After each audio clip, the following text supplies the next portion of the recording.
Hello, everyone, once again, and welcome to yet another episode of the Gut Wrench Podcast.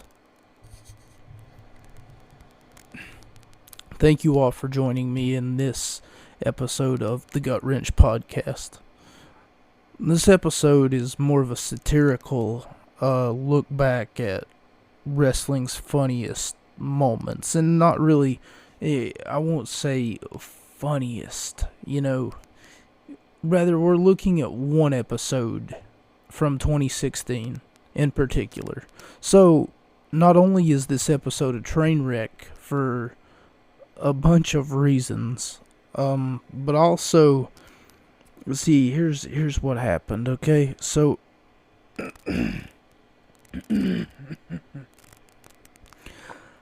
I kind of forgot that tonight was Friday. You pay attention to what I'm saying. I upload these, or I rather record these on Friday night. I kind of forgot that tonight was Friday. As soon as I got home, I was so tired and overwhelmed from work that I decided that it was a good idea to go to sleep.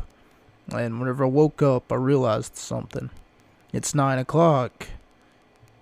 In order for me to actually provide consistent content, I would have had to, look at something that AEW was doing this week. And speaking of AEW, here's something that I should have covered 2 weeks ago, but unfortunately I missed the boat.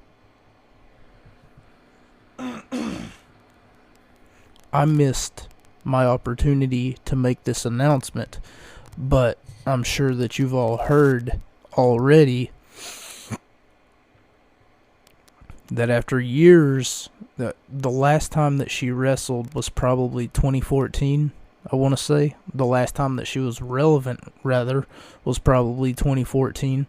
But after years, Saraya has returned to the wrestling ring thanks to Dr. Samson, I think his name is. And thanks to Dr. Samson, she has been cleared to compete, despite the fact that she has I'm going to say this real slow for you, life-threatening injury. Her neck is basically a ticking time bomb. And, I would not recommend her to be anywhere near a wrestling ring. It is fine if she wants to make this decision. Everything is cool. Everything is A-okay by me. Professionally, though, I feel as though that, I'm fighting two sides here. There's this small nostalgia trip that I'm having, and then I'm thinking Saraya has finally came back to the wrestling ring, and regardless, you'll get so many people on Twitter, and don't worry, I'll get back to the other part of me that I'm fighting, but you'll get so many people on Twitter, and I swear, I kept seeing them, rather I don't see them anymore, but I kept seeing them, and they would just be like, I don't want Paige to show up for AEW. I wanted her on Monday Night Raw. What happened? Why can't she wrestle for WWE? I don't like it. Get over yourself, kid. Don't be so mad about the fact that she's not working for WWE anymore. You should be happy that she's in a wrestling ring in any capacity. You shouldn't be upset with the fact that she's not with WWE so that she can be more PG. Well, as of late, they're apparently no longer PG, but still, that's not the point. It's just the way that they've done their stuff in later or in earlier times, in earlier episodes, is what I mean to say.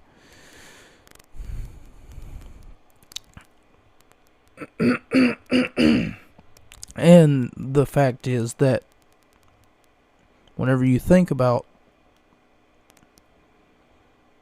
like, Soraya coming back, I feel as though that it is wanted, but is it needed, you know? And I do apologize. I forgot to do my intro again. Hello everyone, my name is Mocha. Your name is not Mocha. And if your name's not Mocha, perhaps, just maybe, you should go barge in your parents' room and ask them why you don't have a cool name like Mocha. By the way, not only did I steal that from an anime character, but also it's so that my ex-girlfriend can find me easier, provided that she was to listen to 6 minutes of this, you know. Anyway, and this week we will be continuing. I decided to forego the whole, hey, we're going to skip a week and then do it next week. So this week we're going to go ahead and do the whole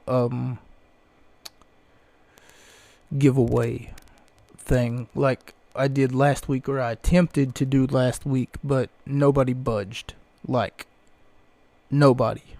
I didn't get nobody who wanted gift card, Cash App. Like, I'm giving you free money, and this week is going to be the last week that I do it. So, if you haven't contacted me on Twitter by Friday, which is the day that I record this right here, if you have not contacted me, Thursday before 11:50, or rather, I should say, Thursday before 11:59 p.m. bleeding into 12 o'clock midnight. You know, it's kind of like the fairy tale ends at 12 o'clock midnight. And I'm sorry to say this, but Soraya Page, as most of you know her as, coming to AEW, and a small part of me dies whenever I say this, but I'm just being completely honest with not only myself, but also my audience. What does it do for her? Perhaps they offered her, you know, some sort of package deal, some money in it, and I am all on board as far as, like, Soraya facing off against someone like Dr. Britt Baker, DMD, or, for that matter, Soraya versus Jade Cargill.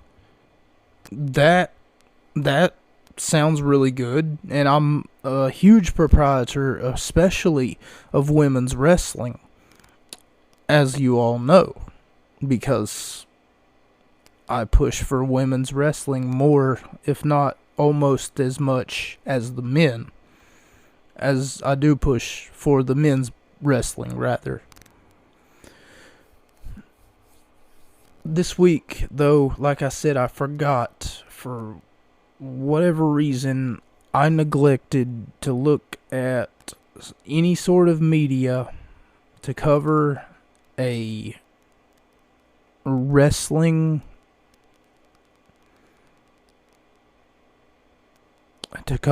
an episode, or garner an episode of professional wrestling. I did look at one episode of WWE 2016 Friday Night SmackDown. And the one thing that got me to look at this was the thumbnail as I was scrolling past episodes of SmackDown on a Wednesday. And I did know that it was Wednesday, but I forgot that the day after Wednesday is Thursday. I forgot that the day after Thursday is Friday. Or maybe I was just too tired, or I don't know if you can hear it in my voice. I'm trying not to crack my voice too much, and for that matter, I'm trying not to scream. And one other thing that I'm really trying not to do is cough, or that heaping dry cough that I usually do whenever I move my microphone out of the way,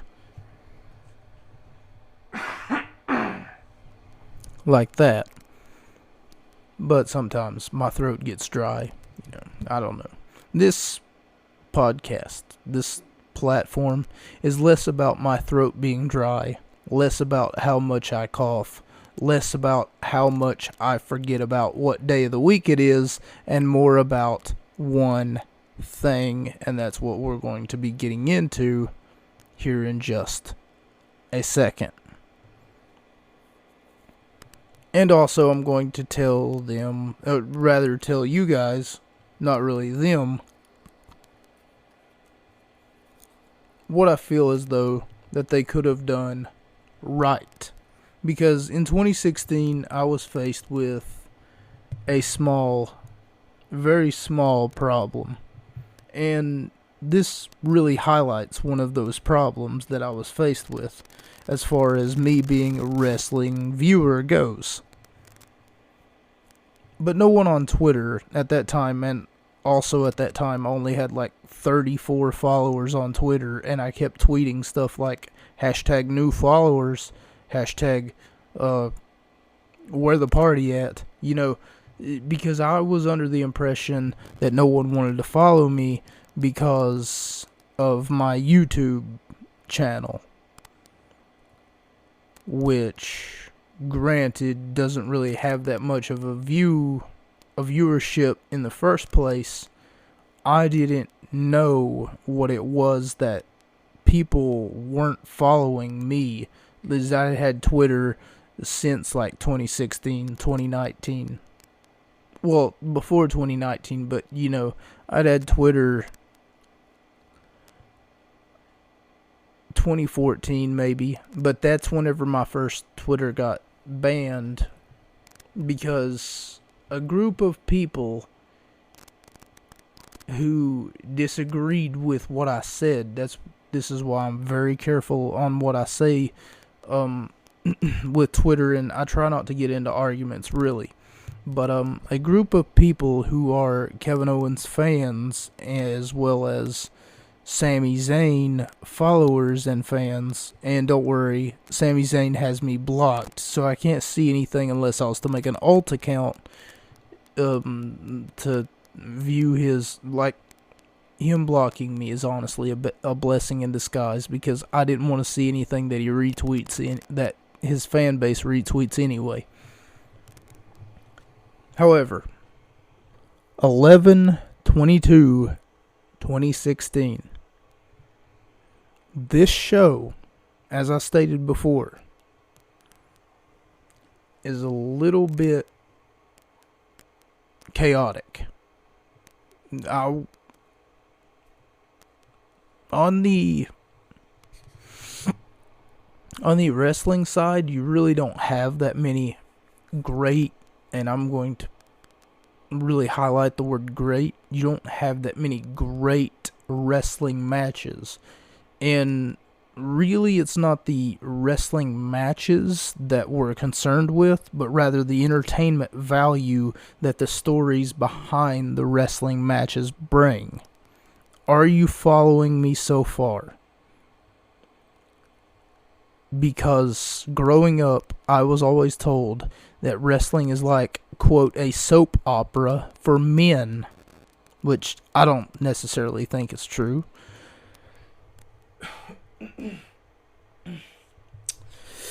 But regardless of what I think is true, or regardless of what the demographic is for people who would watch pro wrestling in 2016, or the demographic for people who watch professional wrestling overall, because they don't have one set demographic. They want a family to sit down and be able to watch it every week. They want camaraderie. I think, in all honesty, that's what I do. And maybe you do too. You my esteemed viewers, maybe you as well associate something like sports with family time. Hence why, even though I hate football,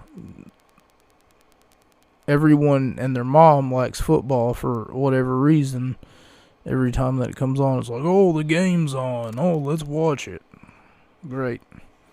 They're winning everyone's attention span. And then whenever you try to talk, it's like, shh, football's on. God damn it. I swear, you can't get through to these people. Anyway, back to what I was saying. Usually during, Thanksgiving, what we usually call Turkey Day, and what some of my Canadian viewers might call Boxing Day.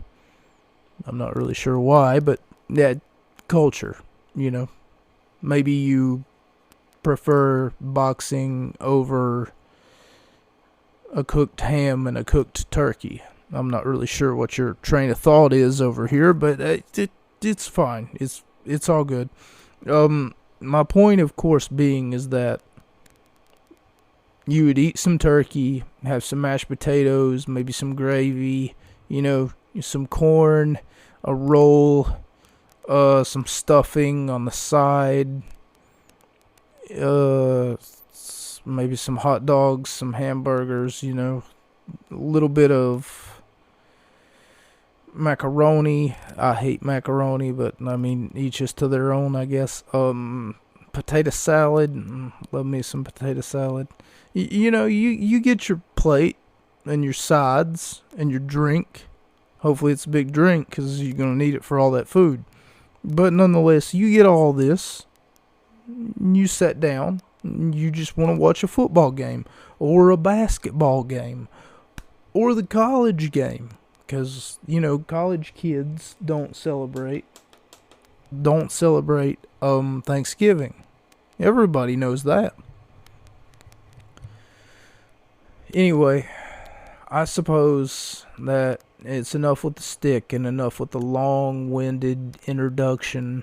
And actually, no, it's not enough with the stick. Do you know why?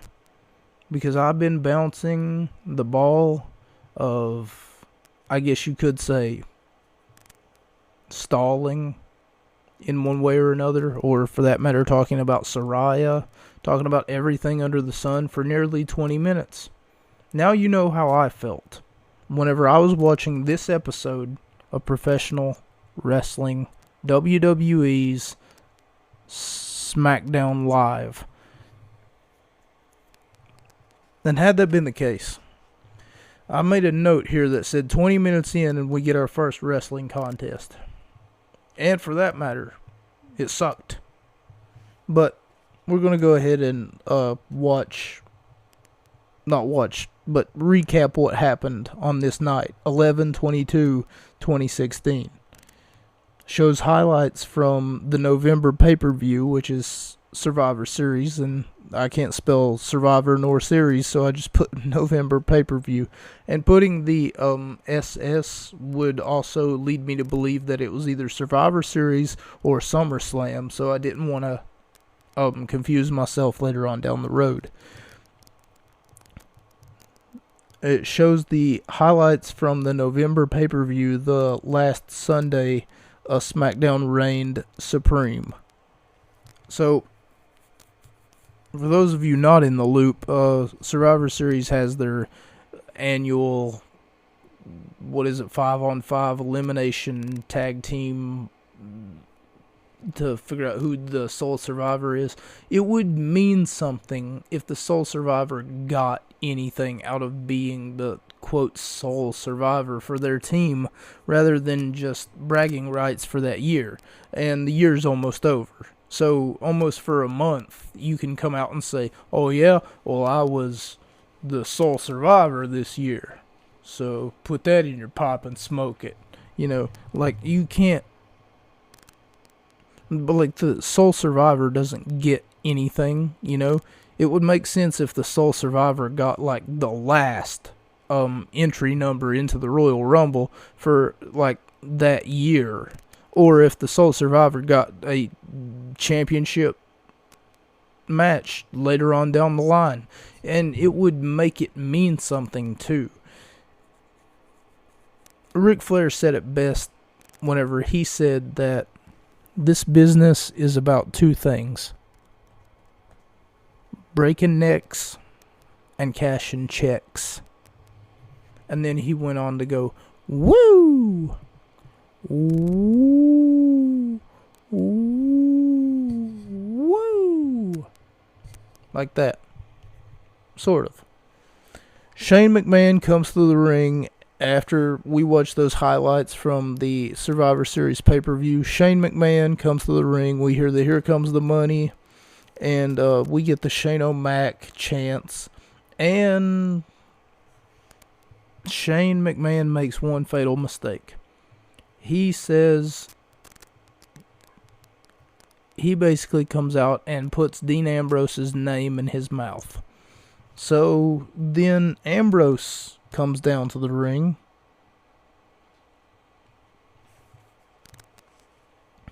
Well, at their last pay-per-view that this happened at,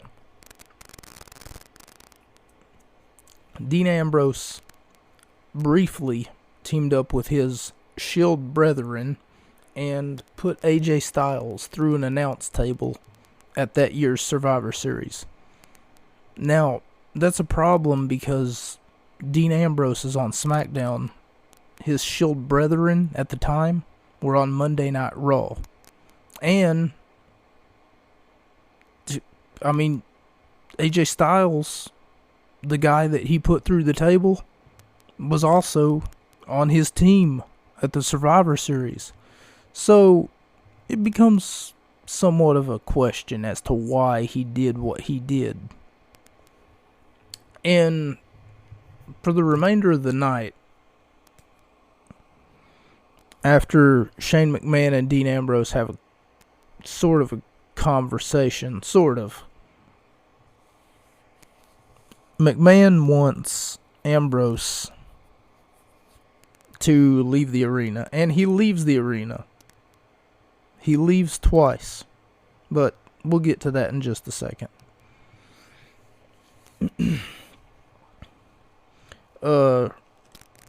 So he also mentions Roman Reigns by name. Shane McMahon does, because he says, I gotta hand it to Monday Night Raw. Their team really put on a hell of a show. And then he mentions certain names on the Monday Night Raw roster. He even mentions Roman Reigns. And here's something else that I never really understood. People boo Roman Reigns. And I never really got that. I never really understood that.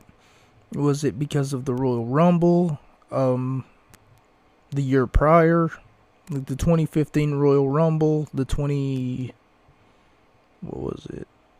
Would it be the 2016 Royal Rumble? And if so, how can you still be mad at Roman? Or how can you still, boo this man? It took so much to finally make people understand, and for that matter, have a heavy amount of respect for Roman Reigns and create the character that he is today. Nonetheless, I never really understood that. You would boo Roman, but you would cheer Daniel Bryan, despite the fact that he's doing a shitty job as a I'm going to put this in air quotes. I don't know if it's supposed to be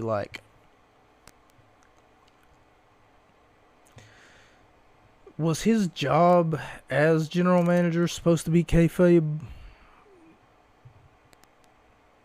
You know, because Bryan almost seems like he's just an incompetent manager overall. Like, he couldn't manage a football team, let alone a Burger King.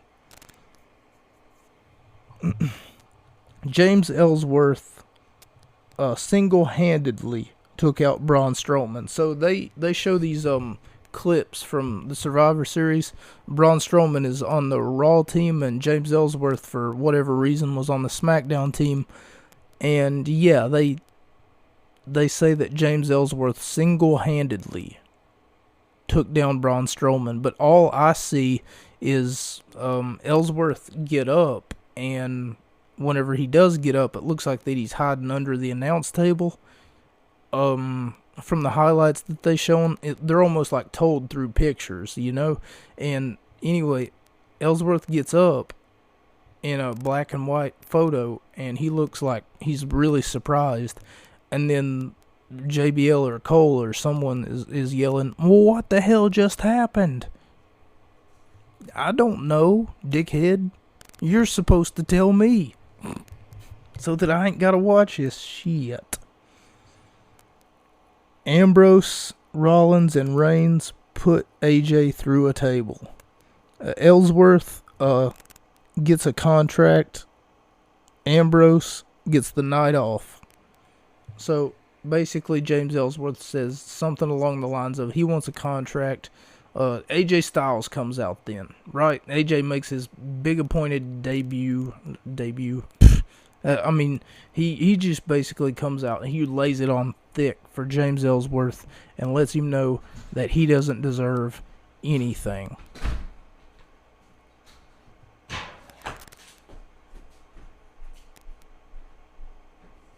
James Ellsworth doesn't deserve a damn thing, according to AJ Styles. And he says if he wants to really earn it, then he'll face him later on in the night in a ladder match. 4-year contract, Ellsworth. It's exactly what happens to, is basically AJ goats Ellsworth into a ladder match. And Ellsworth has one condition. If he faces AJ in a ladder match later on tonight, he wants something in return. Ellsworth wants a shot at the WWE Championship that AJ Styles currently holds. And AJ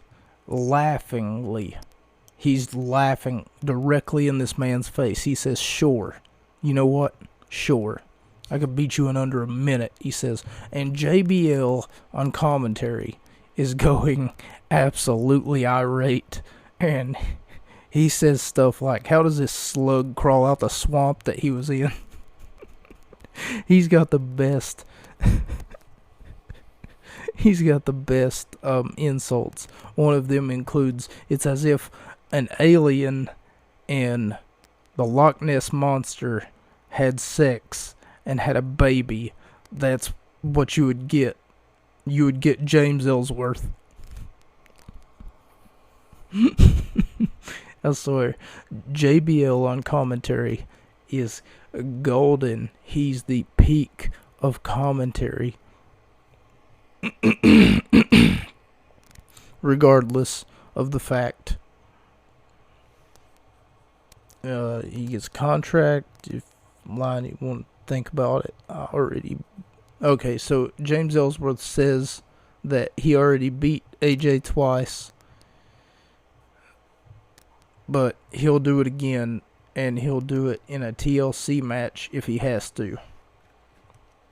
A segment between The Miz and Bryan where Miz says it's Mizgiving. Keep in mind it's barely Thanksgiving.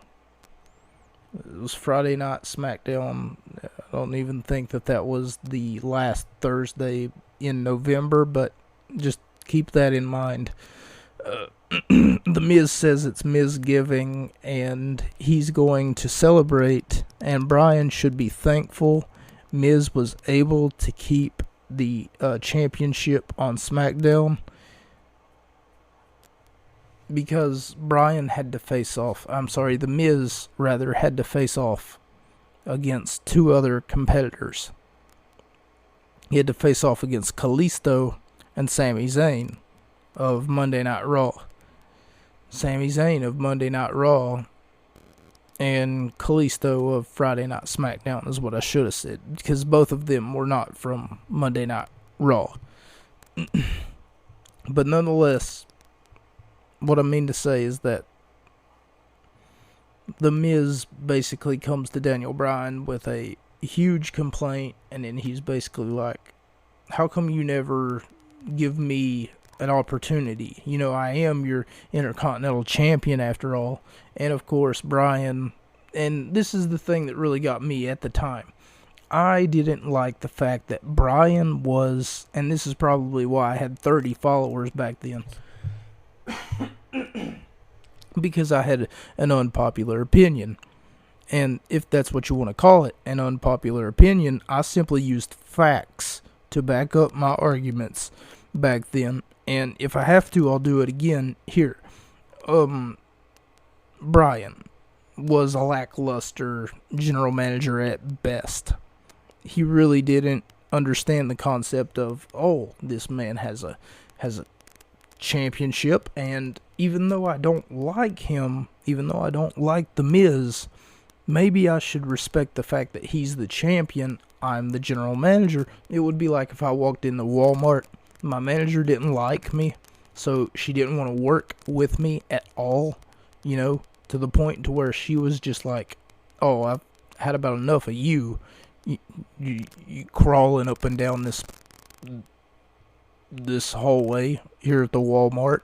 I really don't like you, so I'm really not going to work with you. So you're going to work on the days that I'm off. You know, it would be something like that. It sounds really petty coming from Bryan, almost like he's either jealous of The Miz, or for that matter, there's a part of me that wants to think that Daniel Bryan was booked this way,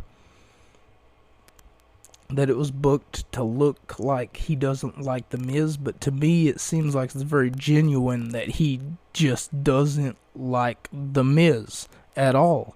He doesn't have any sort of, and even though I don't like you, Miz, I'm still going to keep the championship on a Friday Night SmackDown, and for that matter, I'm going to give you a fighting chance. I'm going to book you even though I don't like you. It's kind of like you have to kiss the boss's ass to get anywhere in this damn company. Hard work will get you nowhere.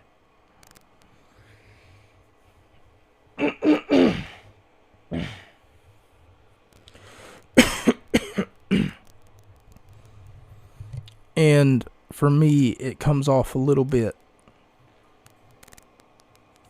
like if Bryan doesn't like you, then you're not going to get very far. But Bryan puts The Miz in a one-on-one match against Kalisto, one half of the Lucha Dragons. And Kalisto versus The Miz happens, and about a minute and 12 seconds goes by, and Baron Corbin shows up, and Corbin has it in for Kalisto, distracting him with enough time for The Miz to pick up the victory off of the skull-crushing finale and the pinfall. And JBL. Here's also something else that I'm glad that I watched this episode in particular. This is somewhat of an unpopular opinion as well.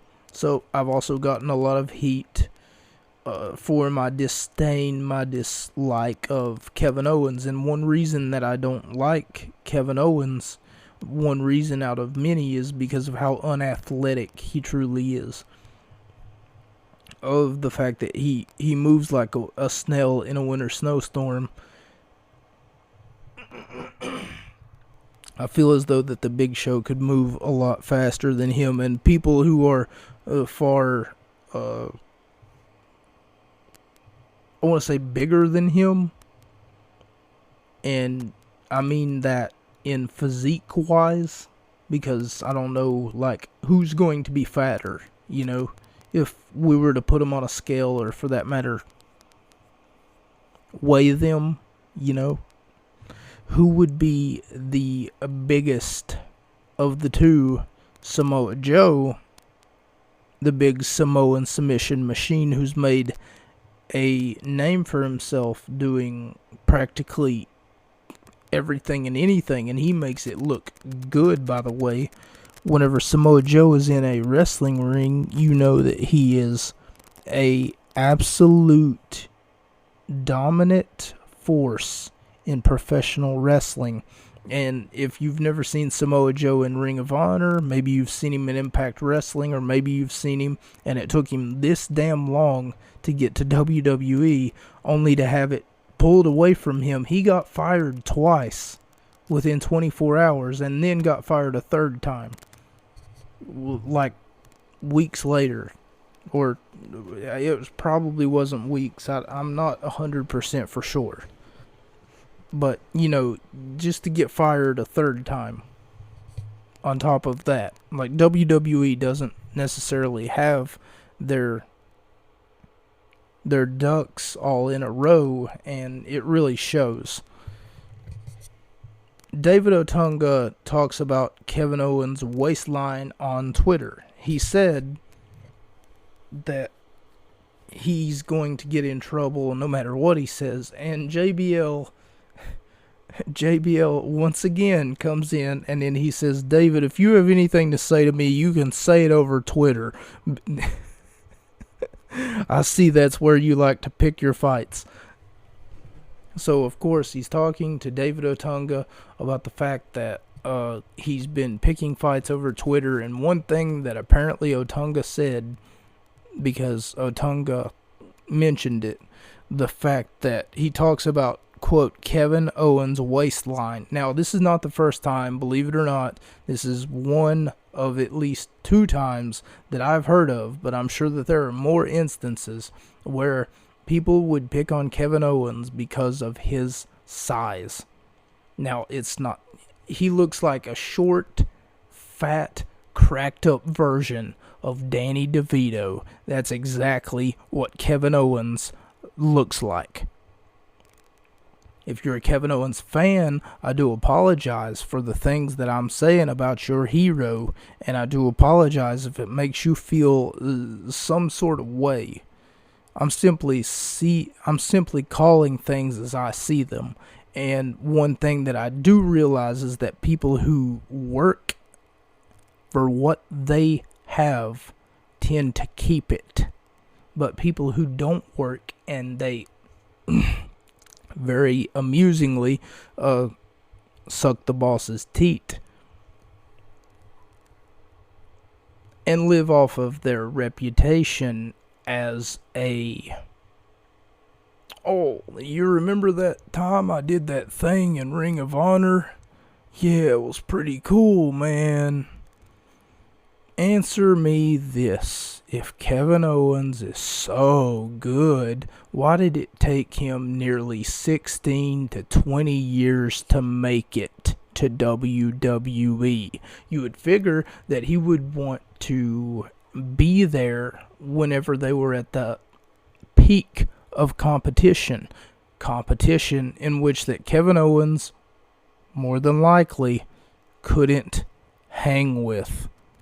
Kevin Owens probably couldn't even make it in the Attitude Era because he doesn't have much of an attitude. As far as personality goes, he's sort of dry in that department as well. I do apologize if this has become about Kevin Owens, and once again, I've made my points exactly clear, and ever so often I tend to revisit the same topic that 2 or 3 episodes ago I end up saying, well, if I ignore him, he'll go away. No, what I want to do is shame him so that he stays away. the fact that Kevin Owens always wrestles with his shirt on tends to hype David Otunga's theory, or rather tweet, that he sent in 2016 even more. What do I mean by that? And now I know that there's a lot of you are probably a little bit confused. He's always wrestling with his shirt on. What's that supposed to mean? It means that he has the body of a 80-year-old man going through dialysis and gaining 40 pounds every time he gets a treatment. The body of a 25-year-old who has never worked out or seen the inside of a gymnasium in their life. He's basically got like a combination of the beer gut and the dad bod, that guys tend to get once they turn 40. But anyway, I suppose I'm straying further and further from the point. You could call these personal bias on my part, but I would prefer not to call them that. I would prefer to call them unpopular opinion, because for whatever reason, an unpopular opinion seems to be something that people frown upon. Anyway, JBL ends up telling David Otunga that if he has anything to say to him, he can say it over Twitter, because that's where he picks his fights. I gave this match, The Miz and Kalisto, 1 out of 5 stars. It was over as soon as it ended, with Kalisto being hit with a skull-crushing finale, and The Miz picking up the victory, and it was for the Intercontinental Championship. Anyway, after The Miz wins, Dolph Ziggler super kicks him. Whenever he's on the stage, The Miz is on the stage. A segment from the women's division when Alexa asks when is her championship match, Becky comes in and says in 2 weeks at TLC, and Shane makes a match between Natalya and Becky, the SmackDown Women's Champion. Natty's got something to say, and here's what she says. Near, far, wherever you are, I will beat you. And at this point, Alexa barges, like she had been sitting there listening to that, and she goes, "Oh my God, again?" And then she goes, "I can't." And then she just walks away. And they sort of take a pause, and Natty states it again. Near, far, wherever you are, I will beat you, Becky. Because this heart, and then she points to herself, and she says, will go on and on. And then Dean comes in. So Ambrose comes in, and he's got pizza. And he gives Shane a bite of pizza. Now, if you'll remember, if I didn't already say it, Shane told Ambrose to take the night off. He basically made sure that he walked out of the arena. And Dean comes in. He's got pizza. And he gives Shane a piece. And Shane McMahon is literally sitting there saying, "No, leave. Dean, I'm going to ask you again. I'm going to ask you to leave." He's like, "Please exit the building. Fucking stop. Stop showing up." And Becky says, "See you later, Dean," after I take a piece of Natty's arm. And then she says, "Get it? Pizza? Pizza?" JBL on commentary says, "This place is out of control." I swear, it's like all of the three stages the Three Stooges have taken over SmackDown Live.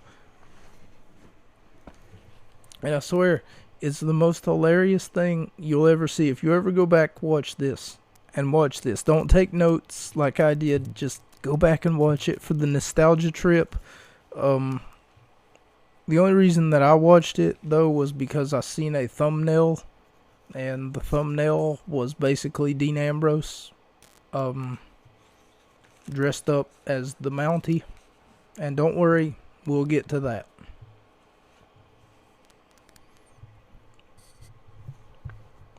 JBL says this place is out of control, and it shows people in line for WrestleMania and passionate wrestling fans. You know, nowadays you can just buy your tickets online. You ain't gotta wait, 6-7 days in line. Like there was one guy for this package that they showed for WrestleMania, Countdown to WrestleMania or whatever it was. There was one guy who was like, I've been here for 3 days. And I'm like, why? Why? And then there was another guy who was like, we've been here for 3 hours. Yeah, WrestleMania. That's great to, like, why would you be there for 3 days? Is that money that you got in your pocket really burning a hole in your pocket? How long? I'm curious to know. How long, sir, did you take off of work in order to see you guys later? I'm taking a week vacation so that I can go buy some WrestleMania tickets. And then what are you going to do once WrestleMania rolls around, you doof? Now that you already asked for 3 days off in November, because this was November 22nd. God knows when they filmed this, WrestleMania package that I'm even talking about, just so that they could air it, on the television. The Hype Bros start with, okay, so now they just have some tag team turmoil match. It seems like it was a last minute thing. Even though they did talk about it at the beginning of the program. But anyway, the Hype Bros start with the Ascension. Breeze Dongo comes out next. After the Ascension gets eliminated. Then out comes American Alpha. And then it comes down to American Alpha, Breeze Dongo. And then American Alpha makes short work of the Von Villains, and the Usos come out after the Von Villains. Now, that's where that match really started to shine, because the Usos and the American Alpha had a really banger of a contest. The rest of that match wasn't even worth mentioning, because everybody got like 60 seconds in the ring, and then after that, they got eliminated. This was all to crown a number one contender for the SmackDown Live Tag Team Championship. A number one contender for the championship match that was to happen at TLC. And I know that I haven't talked about TLC yet, but they were basically shoving it down your face. Now, this is what I like. This is what I like to see. Nowadays, their pay-per-views tend to go like, okay, we just had SummerSlam, boys. Any ideas on what we should do after SummerSlam? I got an idea. Ooh, Mr. McMahon, pick me. And then he picks the guy, and then he says, what if we have a celebrity like Snoop Dogg or Logan Paul, and we put them in the wrestling ring to build hype for their upcoming movie or book? And we keep Roman Reigns relevant, because Roman will still be in the championship match. And then he's like, that's a great idea. Do what he said. And there's no story. There's absolutely no story. All of a sudden, it just gets posted on social media for no goddamn reason whatsoever. That's what they're missing. They're missing a story. They're missing a story like Becky saying something along the lines of she's going to take a pizza. And whenever she means a pizza, she means she's going to take a piece of Natty's arm. See what I did there? She's going to take a piece of Natty's arm. Because if you don't know, Becky used to do like Look up her vines. Those were really funny. Becky Lynch's vines were really funny. There's one where she says, "I really cherish," and then she pulled up like a steel chair. Or there's one where she says something like, she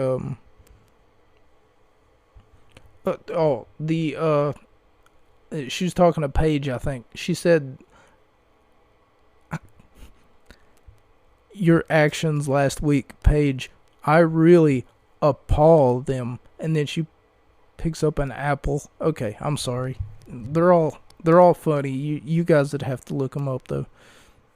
But anyway, I gave this match right here 4 out of 5 stars. At the end, though, is whenever the mystery really starts. So the Wyatt family was supposed to be in the tag team turmoil match, but instead, all of a sudden, the lights go out. Of course, Bray Wyatt comes up on the entrance ramp or whatever, and then all of a sudden, they just start with like this eerie music playing in the background.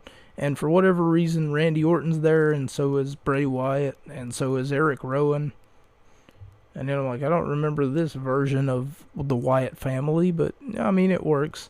And Wyatt and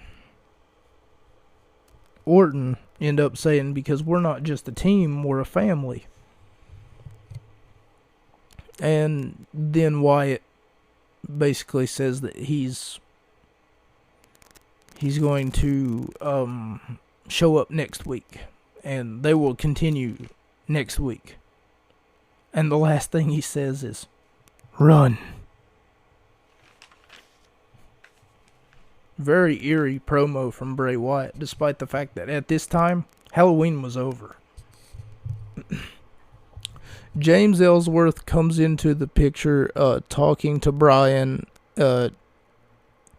In doing so, Bryan gets cut off by Dean Ambrose, because Ambrose was asked to leave like twice. And this makes number 3. Here's where the thumbnail of the video that I was telling you about comes into play. AJ Styles is a dangerous man, is what Ambrose says. And of course, Dean is dressed up as the Mountie. But Shane McMahon comes in to the office and he tells him to leave. And Ambrose, and the only thing that he wants to do is just poke fun at Shane McMahon. He tells him, "Don't you want to know why I'm dressed up as the Mountie?" And Bryan just tells Shane to take the night off. Hey, you're overworked, you're overstressed, you're hurt from last night. Because he wrestled a match last night, or not last night, but the night before.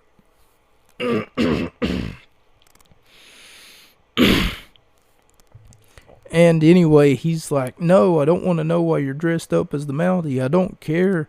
Just leave. Leave. Stop bothering me. God damn, I didn't ask for a pizza earlier. I didn't want you to show up. Just go home. Stop bothering me." And basically, what ends up happening is just pure comical relief gold. So Bryan tells Shane to go home. McMahon goes home, and after he does, Bryan asks Dean why he's dressed up as the Mountie.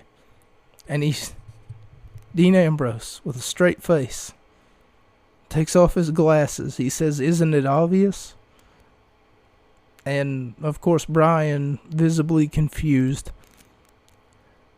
And Ambrose looks straight at Bryan, and then he says, "Just tell AJ Styles something for me." And then he says, "I want you to tell AJ Styles that the Mountie always gets his man." And Brian just face palms, like, and then he just says, "Oh God."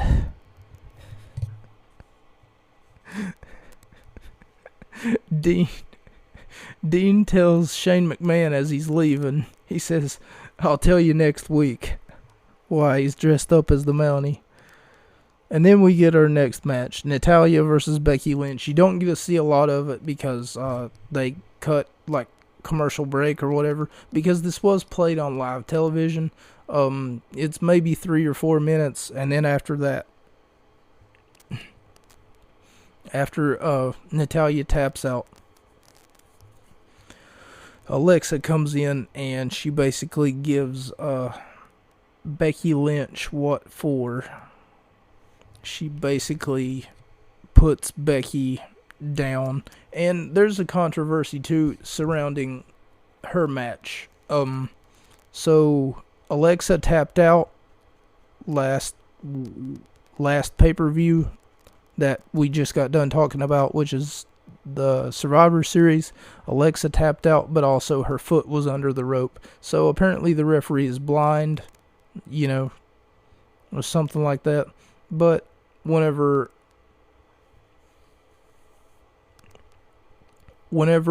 Alexa tries to make a case and say something along the lines of, the referee should have restarted the match because I was in a compromised position, and whenever the referee was trying to restart the match, according to Alexa and according to Hill commentator JBL, who wants to see Alexa thrive for whatever reason, well, Daniel Bryan came down and he reversed the decision of the referee. Apparently that's what he did. That's what he did when it came to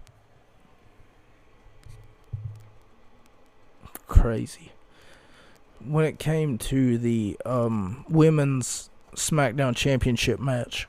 Baron Corbin versus Kane. I gave it 1 out of 5 stars because it was a DQ finish and it only lasted maybe 35-40 seconds before Kalisto got involved. If you'll remember, earlier in the night, Kalisto faced off against The Miz, and Baron Corbin got involved, and Kalisto basically just gave him a receipt. Bryan makes an IC title match for TLC involving Dolph Ziggler because The Miz comes to Daniel Bryan and he demands that Dolph Ziggler be suspended. And instead of suspending the man who just kicked your Intercontinental Champion in the face, he rewards him by saying that Dolph Ziggler will receive a championship match for the Intercontinental Championship.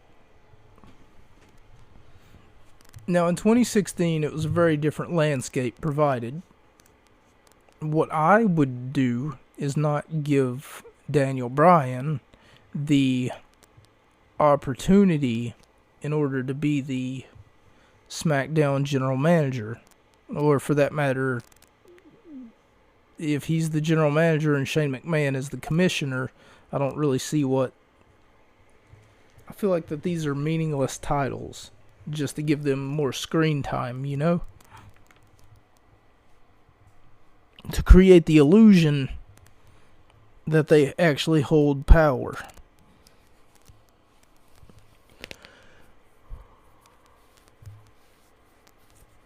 Had it been up to me, though, my on-screen persona for he who holds power would have been someone along the lines of Booker T. But whenever I said that on Twitter, back whenever I only had 35 followers and was struggling to get 36,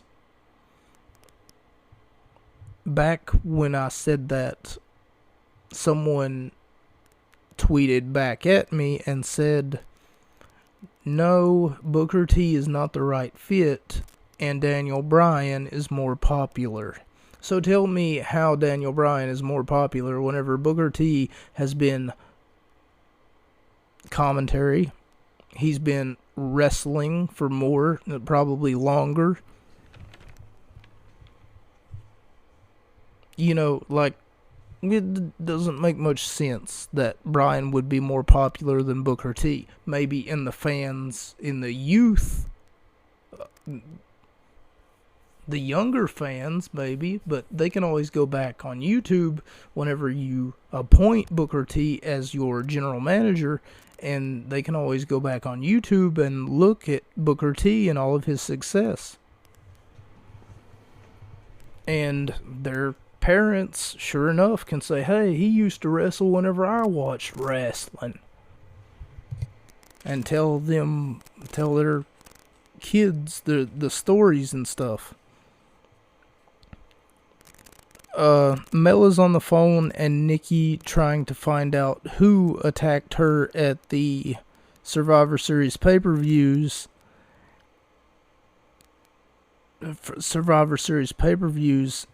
And cost SmackDown Live the match at the Survivor Series. So basically, Carmella is trying to talk on the phone, and Nikki Bella comes in and takes her phone away from her while she's on the phone. Just basically, whoosh, takes her phone from her, and then says, how about you explain to me, what you did on Survivor Series whenever you laid me out. So there was a whole big mystery. Even though I'm just bringing it up right now, I didn't write it down 55 times every time that they would mention it.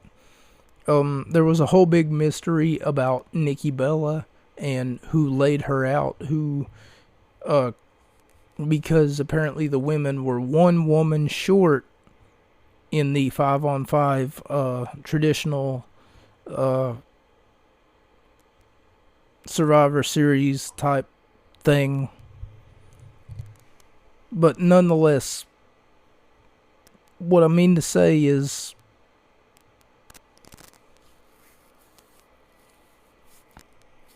it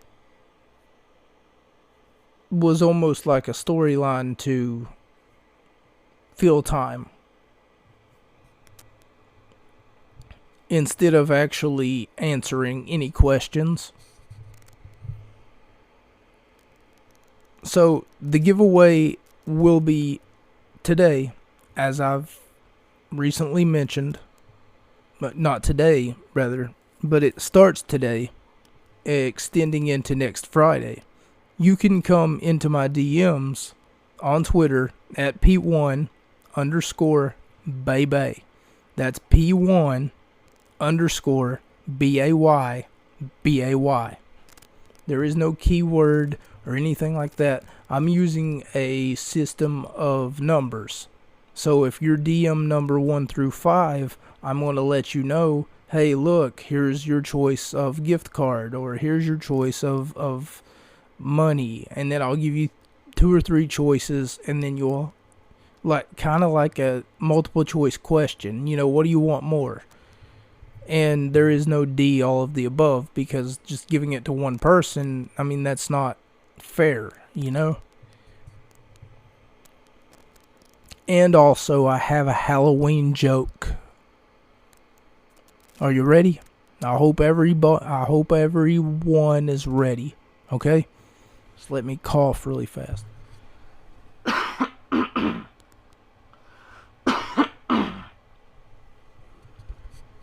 Okay. So, what's a skeleton's favorite snack?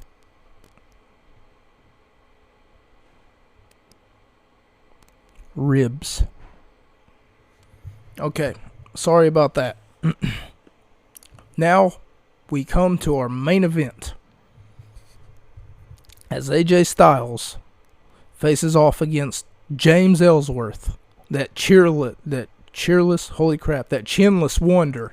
as JBL calls him. JBL also says that James Ellsworth is a slug who somehow got out of the water and started walking. James Ellsworth, this man is pissing off JBL so much. He even says maybe we could get James Ellsworth in a room with Tony Chimmel, and he could borrow one of his chins. I swear to God. So JBL is just dogging on James Ellsworth, I swear. AJ Styles faces off against James Ellsworth, and it was basically a 10-minute squash match.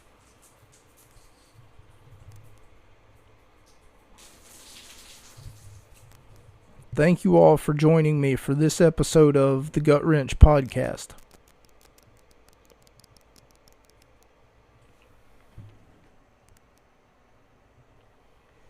And if you would like to participate in the giveaway that I will be holding, holy crap, all you have to do is pick a number between 1 and 3. No, you don't even have to do that.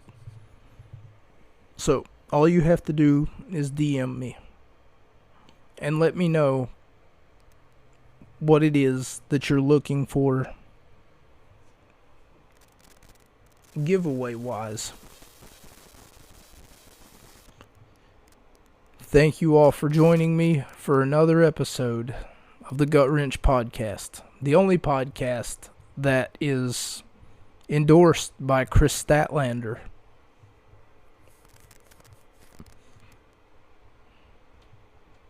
That's a wrap.